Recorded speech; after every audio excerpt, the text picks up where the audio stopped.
Price the Lord Jesus. ಪ್ರೀತಿಯುಳ್ಳ ದೇವಜನರೇ, ಈ ವಾಕ್ಯಗಳನ್ನು ಓದುವಂಥವರು, ಕೇಳುವಂಥವರು, ಈ ಮಾತುಗಳಂತೆ ಕೈಕೊಂಡು ನಡೆಯುವಂಥವರು ಧನ್ಯರು. ಕೀರ್ತನೆಗಳು 45, ಸಾಮ್ 45. ಒಂದು ದಿವ್ಯ ವಿಷಯವನ್ನು ಹೇಳುವುದಕ್ಕೆ ನನ್ನ ಹೃದಯವು ತವಕ ಪಡುತ್ತದೆ. ನಾನು ರಾಜನನ್ನ ಕುರಿತು ಈ ಪದ್ಯವನ್ನು ರಚಿಸುವೆನು. ನನ್ನ ನಾಲಿಗೆಯು ಒಳ್ಳೆ ಬರವಣಿಗಸ್ತನ ಲೇಖನಿಯಂತೆ ಸಿದ್ಧವಾಗಿದೆ.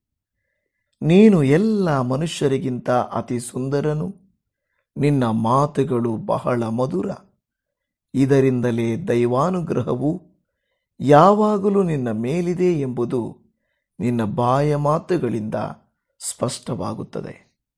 ಶೂರನೇ, ಮಹಿಮಾ ಪ್ರಭಾವಗಳನ್ನು ಧರಿಸಿಕೊಂಡು ಸೊಂಟಕ್ಕೆ ಪಟ್ಟದ ಕತ್ತಿಯನ್ನು ಕಟ್ಟಿಕೋ. ಸತ್ಯತೆ, ದೈನ್ಯ ನೀತಿಗಳನ್ನು ಸ್ಥಾಪಿಸುವುದಕ್ಕಾಗಿ ಆಡಂಬರದಿಂದ ವಾಹನಾರೂಢನಾಗಿ ವಿಜಯೋತ್ಸವದೊಡನೆ ಹೊರಡೋಣವಾಗಲಿ. ನಿನ್ನ ಭುಜವೀರ್ಯದಿಂದ ಭಯಂಕರ ಕೃತ್ಯಗಳು ನಡೆಯುವವು. ನಿನ್ನ ಬಾಣಗಳು ಮಹಾ ತೀಕ್ಷ್ಣವಾಗಿರುವವು. ಅವು ರಾಜ ವಿರೋಧಿಗಳ ಎದೆಯನ್ನು ಭೇದಿಸುವವು.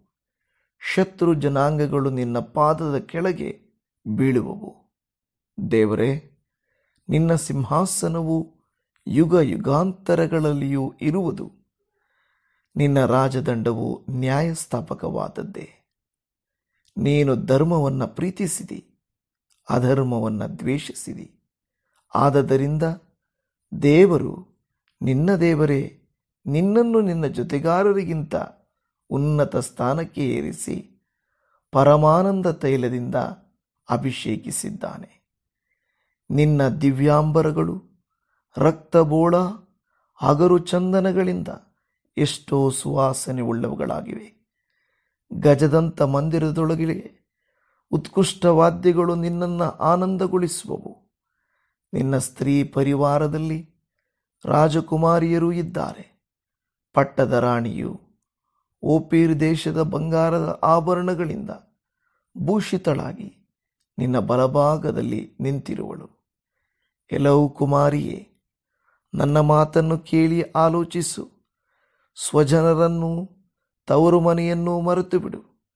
ಆಗ ರಾಜನು ನಿನ್ನ ಲಾವಣ್ಯವನ್ನು ನೋಡಲಪೇಕ್ಷಿಸುವನು. ಆತನೇ ನಿನಗೆ ಒಡೆಯನು. ಆತನಿಗೆ ನಮಸ್ಕರಿಸು. ತೂರ್ ಸಂಸ್ಥಾನದವರು ಕಾಣಿಕೆಗಳಿಂದ ನಿನ್ನನ್ನು ಸನ್ಮಾನಿಸುವರು.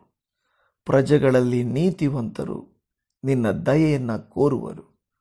ಅಂತಃಪುರದಲ್ಲಿ ರಾಜಕುಮಾರಿಯು ಎಷ್ಟೋ ವೈಭವದಿಂದಿದ್ದಾಳೆ. ಆಕೆಯು ಜರತಾರಿಯ ವಸ್ತ್ರವನ್ನು ಧರಿಸಿಕೊಂಡಿದ್ದಾಳೆ. ಆಕೆಯು ಬೂಟೇದಾರಿ ಕಸೂತಿ ಕೆಲಸದ ವಸ್ತ್ರಗಳನ್ನು ಧರಿಸಿಕೊಂಡು ಸಖಿಯರಾದ ಕನ್ಯೆಯರ ಪರಿವಾರದೊಡನೆ ಅರಸನ ಬಳಿಗೆ ಬರುವಳು. ಅವರು ಸಂಭ್ರಮೋತ್ಸವದಿಂದ ಬಂದು ಅರಮನೆಯೊಳಕ್ಕೆ ಪ್ರವೇಶಿಸುವರು.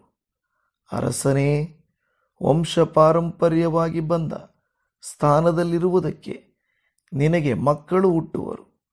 ಅವರನ್ನು ದೇಶದಲ್ಲೆಲ್ಲ ಅಧಿಕಾರಿಗಳನ್ನಾಗಿ ನೇಮಿಸುವಿ. ನಿನ್ನ ಹೆಸರು ಯಾವಾಗಲೂ ಜ್ಞಾಪಕದಲ್ಲಿರುವಂತೆ ನಾನು ಮಾಡುವೆನು. ಆದದರಿಂದ ಎಲ್ಲ ಜನಗಳು ನಿನ್ನನ್ನು ಯುಗ ಯುಗಾಂತರಗಳಲ್ಲಿಯೂ ಹೊಗಳುವರು. ಆಮೇನ್.